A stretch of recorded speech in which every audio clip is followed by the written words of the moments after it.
but Aaron Schatz, kind enough to hang with us for a second segment this morning. And by the way, Crackman Bill Krackenberger, Unscripted with Crackman, coming up as well.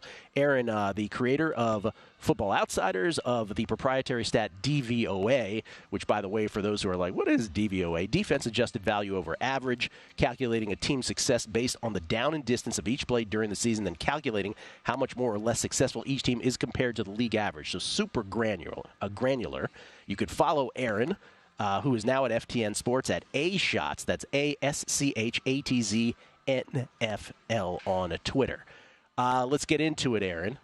DVOA, who are your top, let's say top 3 teams in overall DVOA thus far this year, the quarter mark? Well, what I'll say to you first is that what stands out about this year is that it is a year of extreme. Sometimes you have a year where things are kind of packed around zero in the middle. This year you have a lot of, this is the best such and such ever, or this is the worst such and such ever. There's a lot of that going on. So our number 1 team is San Francisco right now, and they are the 7th highest team we have ever tracked since 1981 through 5 games. Who was the number 1 through 5 games? Do you know that offhand? I think it was 91 Washington. It might have been 2007. If you every game that you add, the 2007 Patriots and the 91 Redskins go back and forth as to who's number 1. Kelley knows I just asked that question just so you can say 91. So I would say 91. That's right. Say, who's the best of all? No, stop. All right, okay. But that's interesting what you're saying. Yeah. If you see the numbers on the screen, you'll notice Buffalo is really close. Yes. At 3-2. Buffalo is the best 3-2 team of all time. Well, what I'm noticing, which is really interesting, is that the Lions at 3 are quite in their own island in terms of being far away from the top 2, but also well ahead of anybody below them. And this is the best Lions team we've ever measured through 5 games, and by a lot. Like, the Lions had never been higher than 8th after week 5, and they're 3rd right now. Like, the Lions are for real. Like, they have not played an easy schedule. They've played an average schedule. I mean, they beat Kansas City, for crying out loud. Who's your dead last team, by the way? The Giants. Worse than the Panthers. And they're way back. The Giants are way back. Historically bad? Yeah, like the 12th all time on the worst teams through 5 games. The Giants. They're really bad. They're the worst offense. There's a big gap between them and the rest of the league. So many sacks. So many negative plays. Your 2023 New York Football Giants. Panthers, by the way, 2nd worst for those who don't have it on screen. Broncos, 3rd worst. Interesting. That might surprise. Broncos with the worst defense we've ever measured. Through 5 games, worst defense ever. Through 5 games, worst defense we've ever measured, yeah. How much does a 70-point against factor into that? A lot, but the new version of DVOA that I'm using this year does more to downweight the 4th quarter of blowout. Oh, so for the most part, the last 21 points of that don't matter. The Broncos have been bad on defense in pretty much every game. Well, you just anticipated my next question, which was going to be, is there a unit, offensive or defense, that is historically good or bad? And so there's your answer. The Dolphins' offense also, though. The Dolphins' offense is the 5th best ever.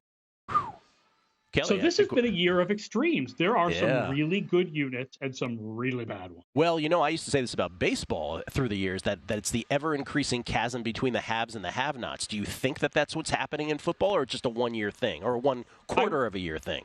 I will tell you, when you look at my best ever and worst ever list, it's surprising how few teams from the 1980s and the first half of the 1990s show up on those lists. You would think more teams would, because that was pre-salary cap. But actually, I've found that the standard deviation of the league is generally larger now than it was in the 80s. Pete Rozell's dream of parity is perhaps going by the wayside. We'll see. What about special teams? Who's your best special teams? Because this is the part when we're handicapping. We're thinking offense and defense. We don't factor in special teams, but it is a portion of the game.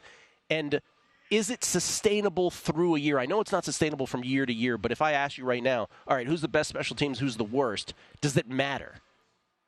I mean, it matters a little bit. It's less predictive than offense or defense, right? So first of all, there's a much smaller range between good and bad, so it means less. And the second of all, it's less predictive. So the Eagles are the number 1 special teams, and the Patriots are dead last. But obviously that doesn't matter anywhere near as much your offense as offense and defense going forward. To me, what it says is the fact that this thing that is so important to Bill Belichick has been last in the league for a year and a half now is telling you something about what's going on in New England. I don't want to get into a huge whole conversation, as a Patriots fan about what is going to happen to Bill Belichick and is he going to get fired and whatever. But the fact that this thing that matters so much to him, they're terrible at it, says something about what he's been able to do building that team. That is an interesting point. You're right. We won't go down that rabbit hole. I just want to get through, that's for a conversation for another day, as they say. All right. Based on your preseason projections, what have you been the most right about? What teams have you been the most correct about? Cleveland. Although their offense has not been as good as we expected, we thought their defense would be improved. And in fact, their defense is number 1, and they're a top 10 team right now. So we were right about that. We were right about the decline of the Cincinnati defense, but we did not expect the decline of the Cincinnati offense. And we were right that the Vikings and the Giants were frauds last year. Although the Vikings, this is really funny. The Vikings are better this year than they were last year. The underlying statistics of the Vikings awesome. at 1-4 are better than the underlying statistics of last year's Vikings at 13-4. It's a little nuts. Well, that is a little nuts, which, of course, the mainstream media couches with the one-score results, right? That they were, 11-0 in one-score results last year, and I believe have not won a single one-score game thus far this year. I think their one win was by 8 points. So if you consider 8 points a one-possession game, then I believe they're 1-4. Then I stand corrected. You're right. 21-13, I believe it was. They beat the Panthers. You're right. Okay, which teams have flummoxed you the most based on your preseason projections? I did not expect Indianapolis or Houston to be this good. You can't expect rookie quarterbacks to be good, no matter how high they're drafted. But Richardson was good, and Stroud is better.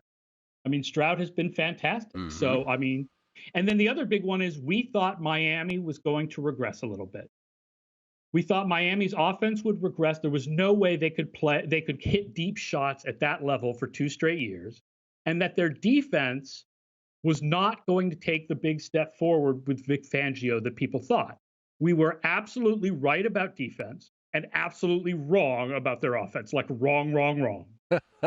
All right, so this is perhaps more direct for bettors then.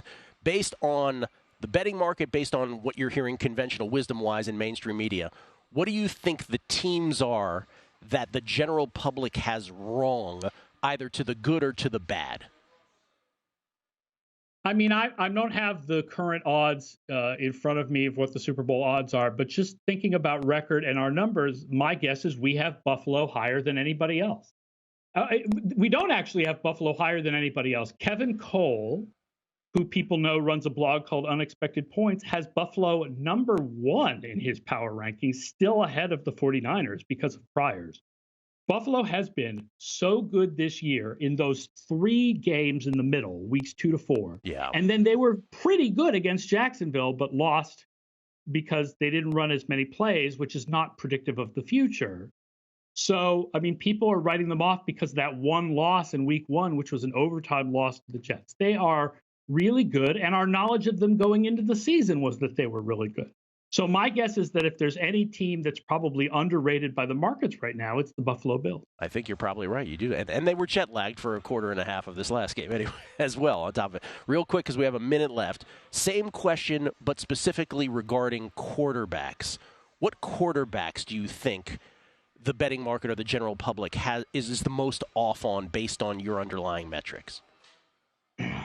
I honestly do not know the answer to that question. If you're talking about what quarterbacks mean to the spread or what quarterbacks MVP, I think when the general public thinks about quarterbacks, they don't realize how well Jared Goff is playing. Now, Jared Goff, it's another one like Tua Tagovailoa and Brock Purdy, where it's dependent a lot on the scheme and the players around him. But like Detroit is the number 4 offense in DVOA, and they were like number 2 or 3 last year. And I don't think anybody thinks of Jared Goff as being that good.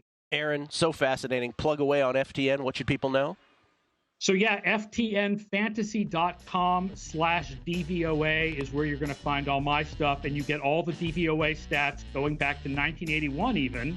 with a FTN Stats Plus or Fantasy Plus subscription. Plus, you get my picks against the spread every week, too. My man. Aaron Schatz at A Shots NFL. Thank you, Aaron, as always, man. We'll talk. Yeah, let's talk after week 9. Go to VSiN.com/subscribe to become a VSiN Pro subscriber today.